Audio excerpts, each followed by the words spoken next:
हमारे साथ सीनियर सहाफ़ी तज्ज़ियाकार इम्तियाज़ गुल साहब मौजूद हैं, उनको हम खुश आमदीद कहते हैं।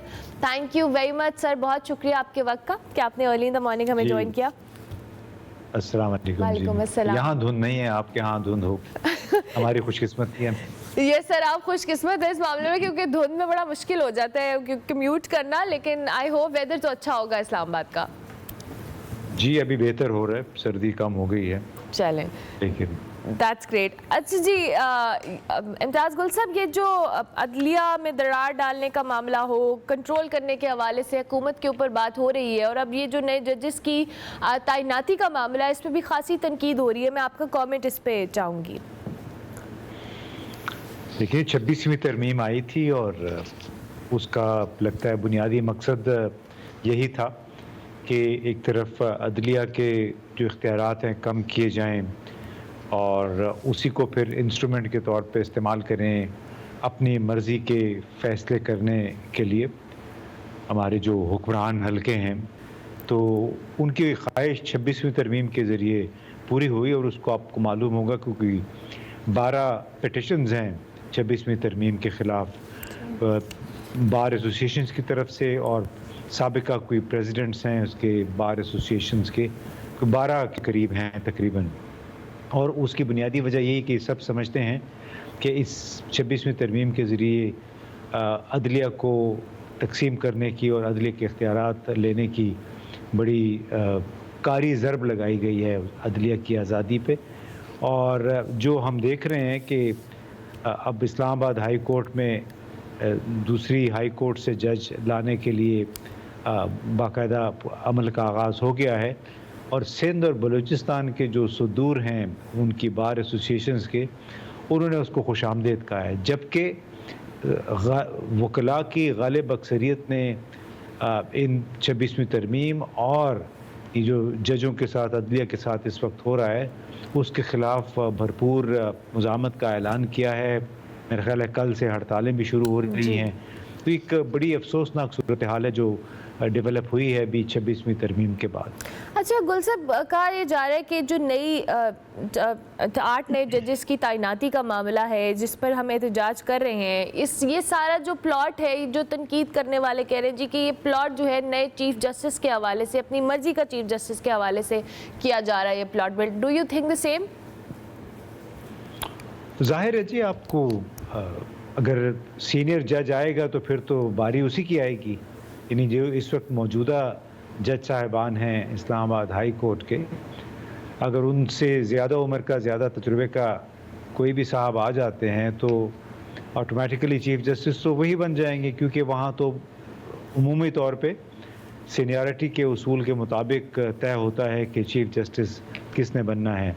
लेकिन असल सवाल तो ये होता है कि आप किस शोहरत के साहब को बतौर दूसरी हाई कोर्ट से इस्लामाबाद हाई कोर्ट में ला रहे हैं। और वही वजह तनाज़े है कि इस्लामाबाद हाई कोर्ट कब तो उसमें 2 नुक्ते नज़र हैं। कोई कह रहे हैं कि जी अगर इसमें चारों सूबों से लोग आ जाएं, नुमाइंदगी हो जाए तो ये फिर वफाकी अदालत बन जाएगी। लेकिन मसला ये है कि ये वफाकी अदालत नहीं है। वफाकी अदालत तो सुप्रीम कोर्ट है। सुप्रीम कोर्ट में नुमाइंदगी अगर कोई कायम रखना चाहता है बाकी सूबों की तो वो ठीक है, लेकिन इस्लामाबाद हाई कोर्ट का मतलब है इस्लामाबाद हाई कोर्ट दारुल हुकूमत से मुताल्लिक है, और उस पे अक्सर लोग बड़े मोतरस हैं कि बाहर से, बल्कि ख़ुद तो 6 जजों ने ख़त भी लिख दिया इसके ऊपर कि हमें दूसरी किसी हाई कोर्ट का जज नहीं चाहिए।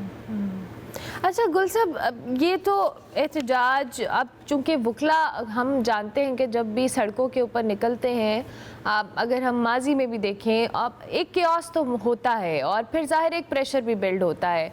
आपको लगता है कि ये जो एहतजाज, और 8 फरवरी में जिस दिन ये जुडिशल कमीशन का इजलास है उस तरफ भी वकला ने इस्लामाबाद की तरफ मार्च के हवाले से कॉल दी है, और फिर हम मुख्तलिफ बार्स के सदूर की जानिब से भी जैसे आपने मेंशन किया कि तो ये जो प्रेशर बिल्ड किया जाएगा या होगा, इससे कोई इस चीज़ में फ़र्क पड़ेगा? देखिए उस पर मेरा ख्याल है कि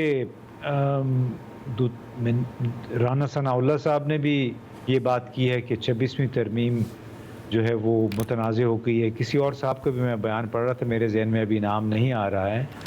और जो चीज़ मुतनाज़ हो जाती है वो میرا خیال ہے اس کا پھر ختم ہونا ہی بہتر ہوتا ہے، اس کے لیے ایک نئی ترمیم بھی آ سکتی ہے، کیونکہ جو کچھ اس وقت ہو رہا ہے چاہے اسلام آباد ہائی کورٹ کے حوالے سے یا سپریم کورٹ میں جو ریگولر بینچ اور آئینی بینچ کی جنگ چھڑی ہوئی ہے، معلوم نہیں ہے کہ اصل چیف جسٹس کون ہے. یعنی حامد خان صاحب نے تو یہ کہا کہ ہمارے چیف جسٹس منصور علی شاہ ہیں، جبکہ یحییٰ آفریدی کو ظاہر ہے 26ویں ترمیم کے نتیجے میں وہ بنایا گیا چیف جسٹس. سو بڑی یہ ایک مومنٹم تو بن رہا ہے. اور پھر 8 فروری کے انتخابات کے حوالے سے بھی احتجاجی تحریک شروع ہو رہی ہے. تو ایک طرف وکلاء ہیں، جج آپس میں بٹے ہوئے ہیں، اور تیسری طرف پی ٹی آئی کی ایک اور کال ہے. معلوم نہیں اب اس ملک میں کیا ہونے جا رہا ہے، کیونکہ حکمران طبقے نے ہمیشہ یہ کوشش کی ہے، سالہ سال سے ہم دیکھیں کہ وہ خود کو مضبوط کرنے کے لیے ملک کی یکجہتی میں دراڑیں ڈالنے سے گریز نہیں کرتے ہیں. ایسے اقدامات کرتے ہیں جس سے جو نیشنل سولیڈیرٹی جس کو کہتے ہیں، قومی یکجہتی، وہ براہ راست متاثر ہوتی ہے.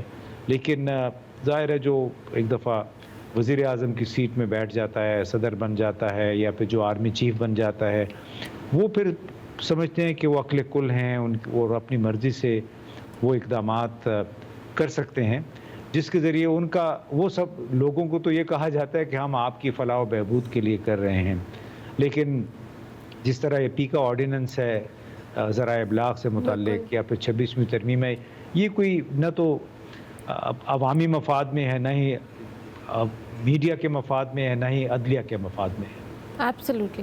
اچھا گل صاحب، آپ نے بھی احتجاج کا ذکر کیا. اب ظاہر ہے ہم نے 8 فروری کو تحریک انصاف نے ثوابی اور لاہور کے اندر جو جلسہ ہے اس کی کال دی ہے، لیکن ہم ریسنٹ ٹائمز میں دیکھیں تو جب بھی تحریک انصاف کی طرف سے اس طرح کی کوئی کال آئی ہے تو حکومت نے اس کے اگینسٹ کاؤنٹر اسٹریٹجی بنائی ہے، اور وہ کہیں نہ کہیں اثر انداز بھی ہوئی ہے. We all know that.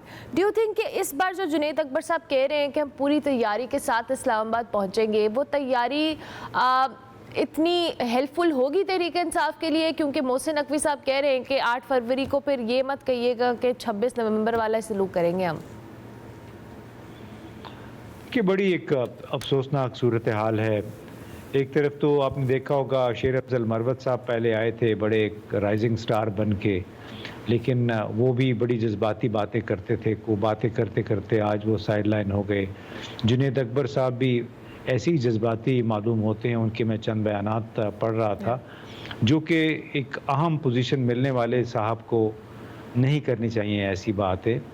اور باقی جہاں تک محسن نقوی صاحب کا خیال ہے تو وہ تو ایک خاص سوچ کے حامل شخص ہے، اور اس ملک میں قحط الرجال دیکھ لیجئے کہ وہ سینیٹر ہونے کے ساتھ ساتھ وفاقی وزیر داخلہ بھی ہیں، کرکٹ بورڈ کے چیئرمین بھی ہیں، اور بدقسمتی سے چونکہ اور کوئی وزیر خارجہ نہیں ہے تو ان کو وزیر خارجہ کا کام بھی کرنا پڑ گیا ہے. حال ہی میں امریکہ جو گئے تھے مختلف لوگوں سے ملے، اور اس کے بعد آپ نے دیکھا کہ اربوں ڈالر کی سرمایہ کاری کا وعدہ کرنے والے جینٹری بیچ جو ہیں وہ بھی پاکستان آئے ہیں.